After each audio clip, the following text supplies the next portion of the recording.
জয় ঠাকুর। তিনিই গুরু, যিনি অন্ধকার থেকে আলোয় আসার পথ দেখান।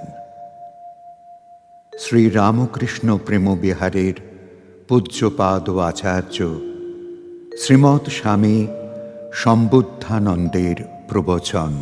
একদেশী ভাব নয়।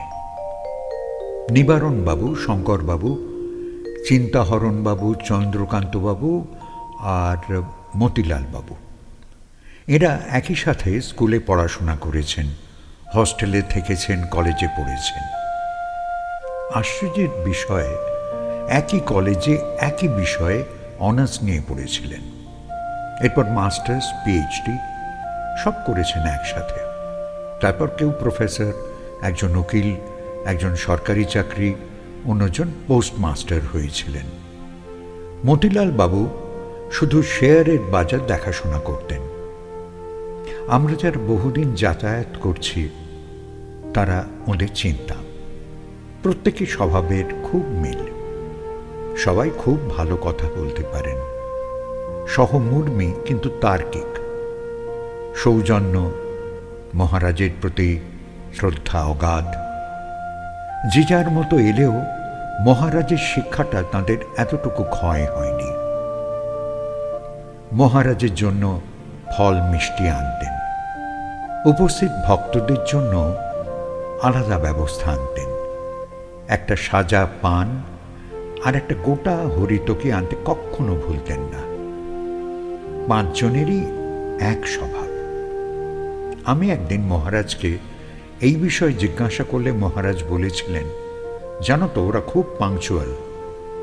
ঠাকুর শ্রীরামকৃষ্ণের বাণী খুব মানে, তাই মিষ্টি ফল যাই আনুক একটা পান তারা আনবেই।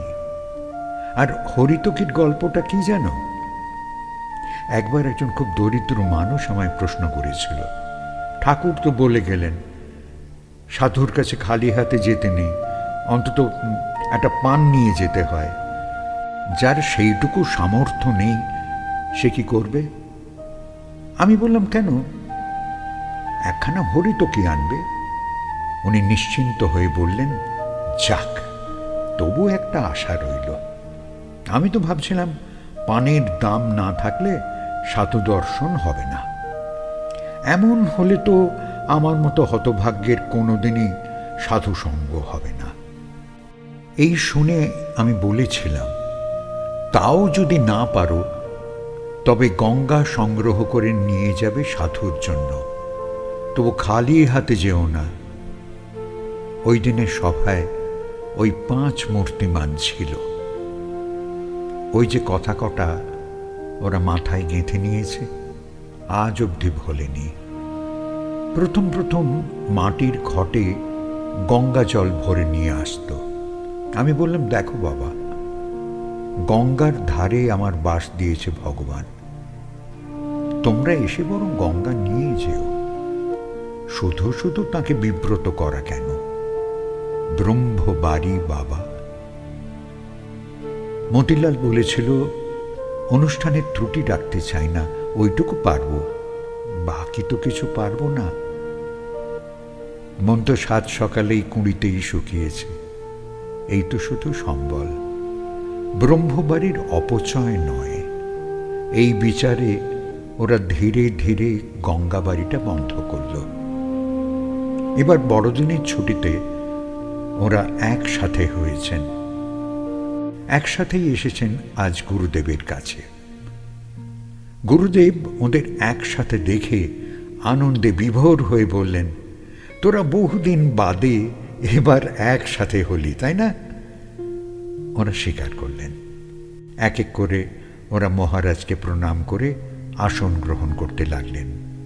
সবাই বসে পড়লে মহারাজ ওদের দিকে তাকিয়ে হাসতে হাসতে জিজ্ঞাসা করলেন, বল দেখি, তোদের বৈশিষ্ট্যটা কি? শুনে সবাই প্রায় একসাথে তর্ক শব্দটা উচ্চারণ করেই হাসতে লাগলেন। নিবারণবাবু বললেন, আর তেমন হয় না গুরুদেব, দেখাই হয় না তার তর্ক। জীবনের অনেকটা সময় একসাথে কাটিয়েছিলাম বলে অসম্ভব টান বোধ করি একে অপরের প্রতি। এর মধ্যে সর্বেশ্বরবাবু এসে ঢুকলেন। মাথায় টুপি, ধুতি, কোট, পায়ে মোটা মোজা, হাতে গ্লাভস।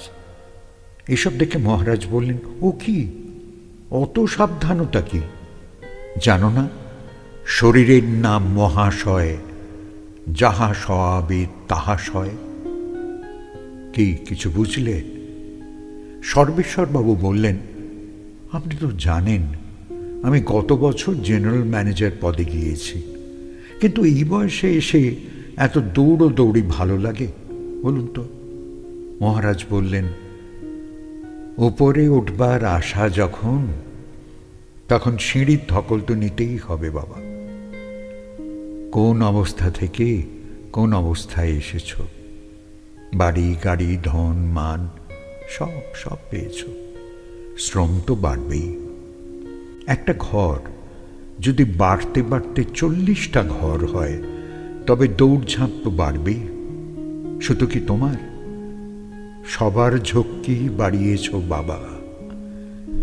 সর্বেশ্বরবাবু বললেন, আসলে মহারাজ পরশু দিল্লি যেতে হবে, ওখানে বিরাট মিটিং, হাজার হাজার কথা চালাচালি হবে। এখন কোথায় নিশ্চিন্ত হব তা নয়, ঝঞ্ঝাট আর ঝঞ্ঝাট। চিন্তাহরণ বাবু বললেন, অত বড় পদে যখন আছেন তখন কথা বলার সুযোগ দেবেন কেন? যা ঠিক তার সিদ্ধান্ত নিয়ে করে ফেলবেন। চন্দ্রকান্তবাবু বললেন, তা কি করে হয়? কথা বলার সুযোগ সবাইকে দিতে হবে। বাস, লেগে গেল বিবাদ। শঙ্করবাবু বললেন, মন্তব্য করা খুব সহজ, কিন্তু যুক্তি দিয়ে বলতে হবে তো। একটা বিষয় নিয়ে চর্চা করার জন্যই তো তাকে ডাকা হয়েছে দিল্লিতে।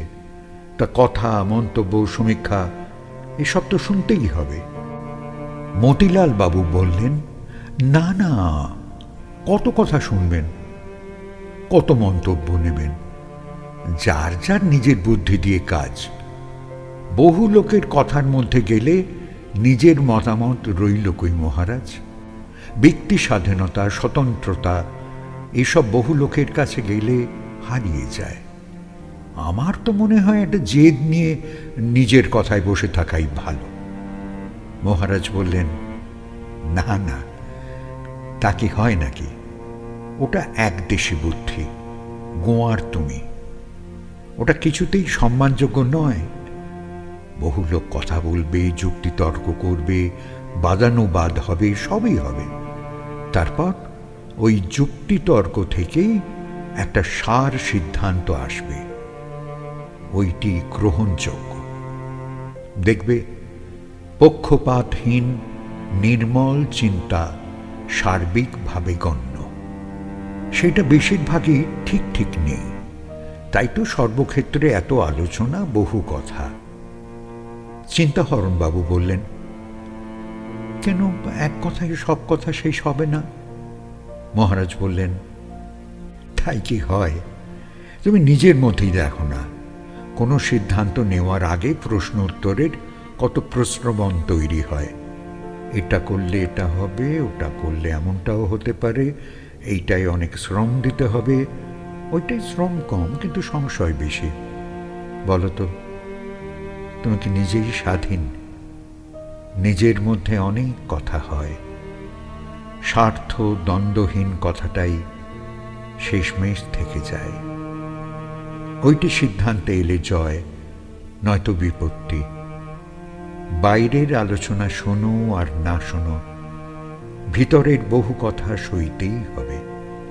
তবে কি জানো, যার মন যত নিষ্কলুষ, তার মনের ভিতর তত দ্রুত সিদ্ধান্ত হয়। স্বার্থপরের সিদ্ধান্ত দ্রুত হয়, তবে তা সবসময় হানিকারী, পরাজয়ের কারণ। আজ এক দারুণ শিক্ষা পেলাম। বহু সমাজের সিদ্ধান্ত নিতে গেলে সহিষ্ণুতা চাই, আর চাই নিরপেক্ষ বিচার। আর নিজের সিদ্ধান্ত নেওয়ার সময় নজর রাখতে হবে পক্ষপাত, দুর্বলতা, অকর্মণ্যতা, বিমুখতা, চাতুর্য এসব ক্রিয়াশীল হচ্ছে না তো? আজ বড় বড় কাজে সিদ্ধান্তের ক্ষেত্রে আর বিশেষ বেগ পাই না। সেই দিনের সভার সুফল এইটা।